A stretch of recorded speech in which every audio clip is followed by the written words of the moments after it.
ಭಾರತದ ಮಣ್ಣು ಸಾಧಾರಣ ಅಲ್ಲವೇ ಅಲ್ಲ. ಧೈರ್ಯ, ಸ್ವಾಭಿಮಾನ, ದೇಶಾಭಿಮಾನ ರಕ್ತದ ಕಣಕಣದಲ್ಲೂ ಇರುತ್ತೆ.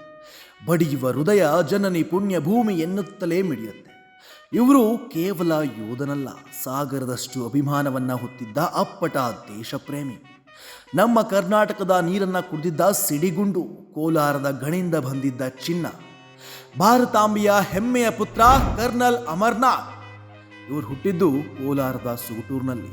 ಮನೆಯೂ ಕೂಡ ದೇಶ, ರಾಷ್ಟ್ರ, ನಾಡು, ನುಡಿ ಎನ್ನುತ್ತಲೇ ಸಂಸ್ಕೃತಿಯ ಪಾಠವನ್ನ ಹೇಳಿದ ಮನೆ. ತಂದೆ ಕಾಕಿ ತೊಟ್ಟಿದ್ದವರು. ತಂದೆಯ ಶಿಸ್ತಿನ ಪಾಠ ಅಮರನಾಥರ ಪ್ರತಿ ನಡಿಗೆಯಲ್ಲೂ ಇತ್ತು. ಓದುವ ವಿಚಾರದ ಜೊತೆಗೆ ಆಟಗಳಲ್ಲೂ ಮುಂದಿರ್ತಿದ್ರು ಅಮರನಾಥ್. ತಂದೆಯ ಕಾಕಿಯನ್ನ ನೋಡಿದ ಅಮರನಾಥ್ ತಾನೂ ಕೂಡ ಕಾಕಿಯನ್ನೇ ತೊಡುವ ಕನಸನ್ನ ಹೊತ್ತು ಸೈನ್ಯವನ್ನ ಸೇರ್ತಾರೆ.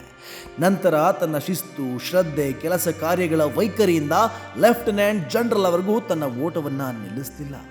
ಆದರೆ ಇದೀಗ ಅವರ ಓಟ ನಿಂತಿದೆ.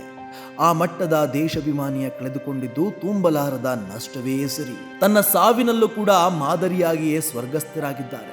ಸಂಪೂರ್ಣ ದೇಹದ ಅಂಗಾಂಗವನ್ನು ಕೂಡ ಮತ್ತೊಬ್ಬರಿಗೆ ಸಹಕಾರಿಯಾಗುವುದಾದರೆ ಆಗಲಿ ಬಿಡು ಎನ್ನುವ ಮನೋಭಾವವನ್ನು ಹೊತ್ತಿದ್ರು ಅಮರನಾಥ್. ಹೇಳ್ತಾರಲ್ಲ, ಜಾತಸ್ಯಂ ಮರಣಂ ಧ್ರುವಮೆಂಬಂತೆ.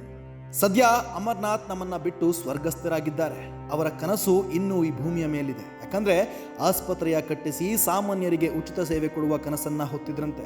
ಅವರ ಸಂಪೂರ್ಣ ಕುಟುಂಬವೇ ರಾಷ್ಟ್ರ, ದೇಶ ಎನ್ನುತ್ತಲೇ ಮಿಡಿಯುವ ಹೃದಯಗಳವು. ಅಮರನಾಥ್ನ ಕಳೆದುಕೊಂಡ ನೋವನ್ನ ಭರಿಸುವಂತ ಶಕ್ತಿ ಅವರ ಕುಟುಂಬಕ್ಕೆ ಸಿಗಲಿ. ಅಮರವಾಗಲಿ ನಮ್ಮ ಕೆಚ್ಚದೆಯ ಯೋಧ ಅಮರನಾಥ್. ನಮ್ಮ ಅಶ್ವವೇಗ ತಂಡದಿಂದ ರಾಷ್ಟ್ರ ಪ್ರೇಮಿ ಯೋಧನಿಗೆ ಭಾವಪೂರ್ಣ ಶ್ರದ್ಧಾಂಜಲಿ. ಜೈ ಹಿಂದ್, ಜೈ ಜವಾನ್.